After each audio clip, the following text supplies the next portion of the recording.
हाज़रीन, अब मैं आपको एक ताज़ा खबर बताना चाहता हूँ। हज कमेटी ऑफ इंडिया के ताज़ा यानी कि आज के सर्कुलर के मुताबिक सर्कुलर नंबर 16 में उन आदमीन हज को सहूलियत दी गई है जिन्होंने अभी तक सेकंड इंस्टॉलमेंट की फ़ीस जमा नहीं की है। सेकंड इंस्टॉलमेंट की डेट लगातार बढ़ाई गई है क्योंकि इसके पीछे एक सबसे बड़ी वजह यह है, करीब 4800 यानी 4800 से ज़्यादा आदमीन हज ने अभी तक सेकंड इंस्टॉलमेंट जमा नहीं किया।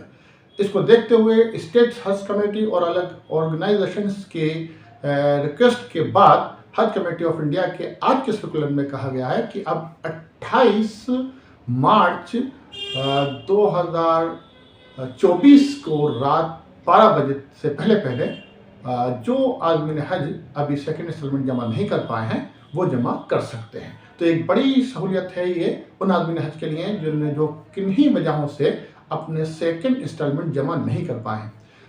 मैं आप सभी को बार बार बताता हूं कि आप हज के सफ़र को बहुत संजीदगी से लें और आप जब एक इरादा बना चुके हैं तो हर काम अपना टाइमली पूरा करें।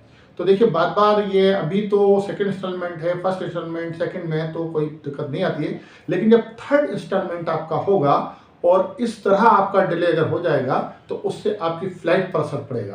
क्योंकि अगर थर्ड इंस्टॉलमेंट जब तक आपका क्लियर नहीं होगा तब तक आपकी फ़्लाइट बुक नहीं की जाएगी, आपका वीज़े का प्रोसेस पूरा नहीं किया जाएगा। इसलिए अब तक जो हो गया वो हो गया, लेकिन आगे आप अपना पूरा इंतज़ाम रखें।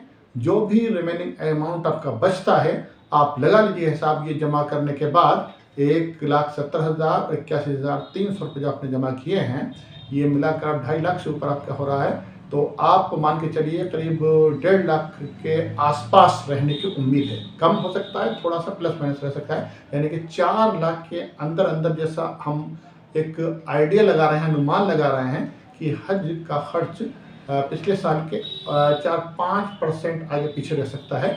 वो भी यूँ क्योंकि इस बार लगातार डॉलर के रेट बढ़ रहे हैं और डॉलर के रेट जब बढ़ते हैं तो रियाल के रेट भी बढ़ते हैं और रियाल के रेट जब बढ़ते हैं तो हमारे इंडियन जो रुपीज़ हैं उसका जो है रेट घटते हैं। इसलिए जब रेट घटते हैं हमारे और इंटरनेशनल मार्केट के बुनियाद पर ये हज के सफ़र का खर्चा आता है तो इसलिए हमारा भी खर्चा बढ़ जाता है।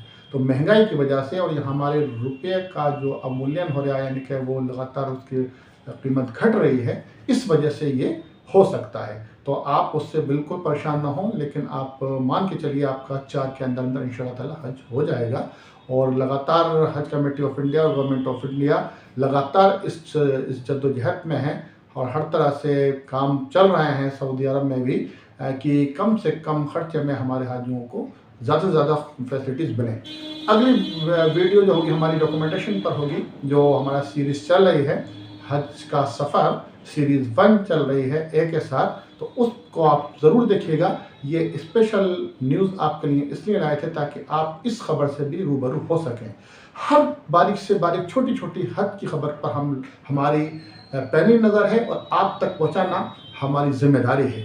तो आप हमारे चैनल को सब्सक्राइब कीजिए और अपने साथियों को भी बार बार इसको बताइए और कोशिश कीजिए कि हम हमारे पूरे वीडियो को आखिर तक देखें, क्योंकि कुछ बातें छूट जाती हैं, उससे आप बहुत कुछ जानकारी से रह जाते हैं। तो इन बातों का आप ख्याल रखेंगे तो इंशाअल्लाह ताला हमें भी अच्छा लगेगा, हमारे हौसले बुलंद होंगे और आपको हम इसी तरह की अच्छी से अच्छी जानकारी लगातार लाते रहेंगे। अगली वीडियो इससे बेहतर बना रहे हैं, तब तक के लिए आपकी इजाज़त चाहूँगा। मैं अलीगढ़ से जुल्फ़िकार।